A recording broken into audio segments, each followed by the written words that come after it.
That's the temperature the car says it is, 117 degrees Fahrenheit. What's up everybody? I am in Southern California and the heat is insane. The high today is 108 degrees. I'm up at 7 a.m. here at Hesperia Lake Park. We're gonna bird before hopefully the heat really picks up. The low, in the middle of the night, the low was 80 degrees Fahrenheit. So 108 degrees Fahrenheit is the high later today. We're gonna get out there, we're gonna bird, see what birds we can find. We're also gonna talk about the 5 rarest birds in the entire world. So stay tuned as we do that. As always, we're gonna start off this list with 2 honorable mentions this time. The first one is the Imperial Amazon. Now this bird is endemic to the Caribbean, and unfortunately, there's only around 50 individuals in the wild. It is estimated. That was a report done in 2019, so there could be less, there could be more. I'm not exactly sure, but their numbers seem to be increasing. So this bird just falls off the list, in my opinion, for being in the top 5 rarest birds in the world. One more honorable mention is the Stresselmann's bristlefront. Now, unfortunately, I don't have any photos of this bird. There are no photos available that are not copyrighted that I can use. So Stresselmann's bristlefront, it is the first of actually a few Brazilian birds that are on this list. Unfortunately, there's only 1 to 49 individuals of this bird in the wild, and that's based off of a ton of research that's been done in the last couple of years to try to locate and count how many of these birds there are. This just falls off our top 5 list as well. Remember guys, this is subjective, so if you don't agree with me, let me know in the comments below what you think should be in the top 5. Picked up a few staples of the high desert. The first bird we got is the common raven.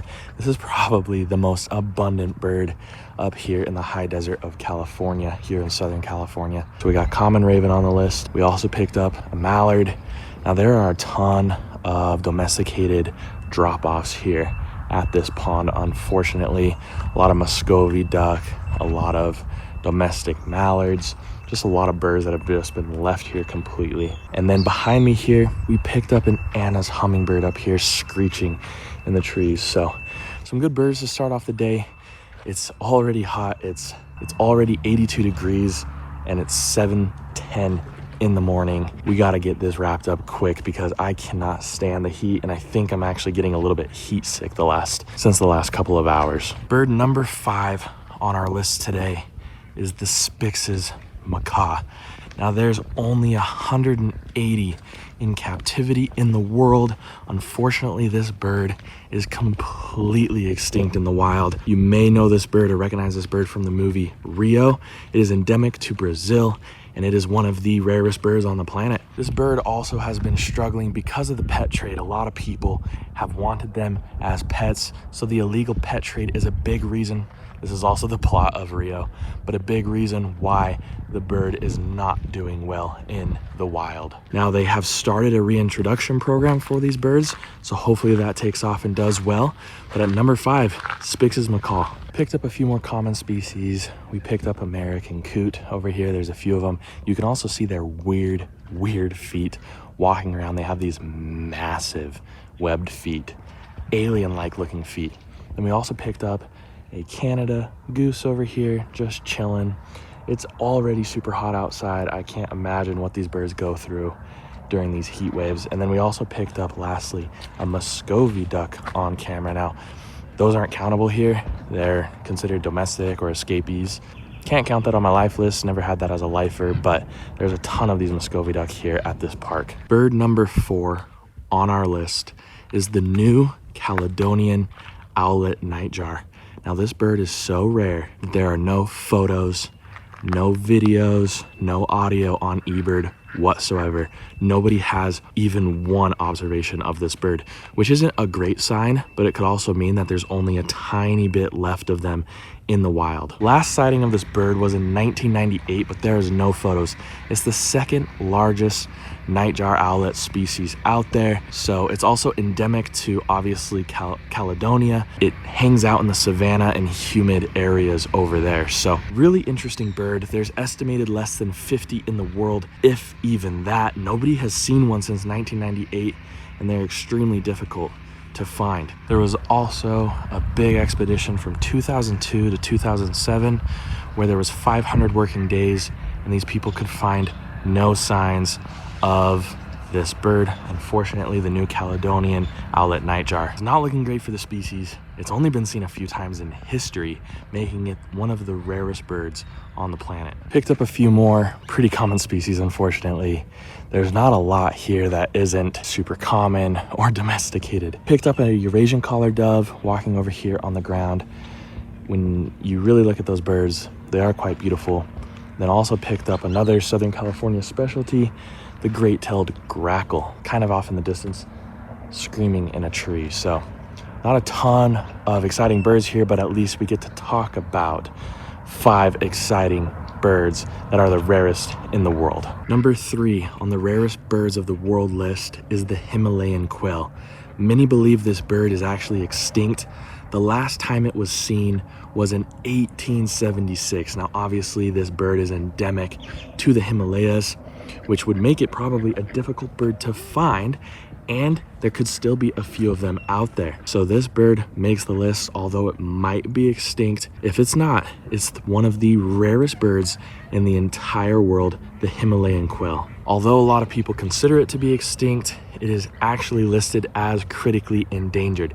So it's not officially listed as an extinct species. It could very well still be out there. We just haven't been able to find it. Picked up a juvenile pied-billed grebe.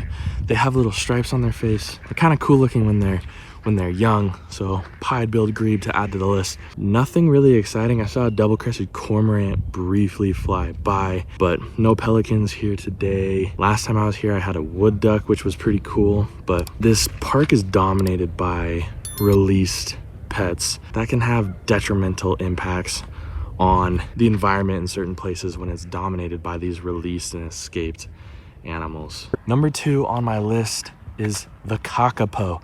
Now, the kakapo is endemic to New Zealand. It is New Zealand's largest parrot species, and it's a ground parrot, which has made it very susceptible to predators. There's a lot of introduced predators on New Zealand that have basically decimated the kakapo population. However, on select islands that are predator free, they're reintroducing this bird in those areas, and it seems to be doing quite well. So these birds are also super intelligent. They know how to hop fences and stuff like that, which is a problem because if they can hop the fences, you know, where they're fenced in on the reserves, they can also be eaten by predators. So hopefully this bird continues to bounce back. There's only around 200 or less of them in the entire world, making it one of the rarest species in the world. The number 1 bird on this list is the blue-eyed ground dove. Now, this is another bird that is endemic to Brazil, and unfortunately, there's estimated to be about 16 total birds in the wild in the world. Now, they've just barely started captive breeding them, and it seems like they're going to be successful with that, which is really good for the species. But this species could go extinct in the wild in the next couple of years is all, or even at any time, because there's only 16 individuals left. Now, this bird is struggling mostly because they're easy prey to predators. They are a ground dove species. They hang out on the ground.